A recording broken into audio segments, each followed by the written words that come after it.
Non so voi, ma io una volta sono stata al santuario della Madonna dell'Arco. È una cosa che fa venire i brividi, vedere arrivare i fluenti, che dopo una corsa indiavolata, scatenata, si placano solo sotto il quadro della Madonna e tutto intorno, sui muri, i voti. Quadretti, spille arrugginite, ferri di cavallo avvolti in capelli di donna, cuori d'oro ed argento. Chissà quanti amanti saranno stati là a chiedere una grazia per un amore contrastato, impossibile. Mi viene in mente una scena, una donna vestita da sposa sta per entrare nella chiesa della Madonna del Carmine e un giovane poeta di 28 anni, gravemente ammalato, la spia da dietro una finestra. È perdutamente innamorato di lei, ma non è riuscito a confessare il suo amore.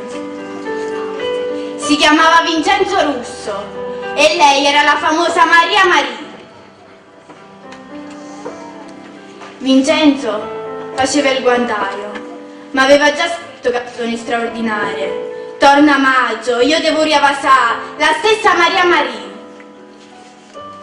Ma quel giorno dettò ad una parente l'ultima canzone mia. Addio rose e viole, io vi saluto. E poi morì. La Madonna non gli aveva voluto fare la grazia. Un altro nostro poeta invece, più fortunato di lui, Edoardo Nicolardi, pure lui era perdutamente innamorato di una signorina, di una tale Anna Rossi, e quando andò dal padre per chiedergli la sua mano si sentì rispondere: già, io poi davo mia figlia un paio da strascina facenne come voi. E loro ciolarono per tutte le scale.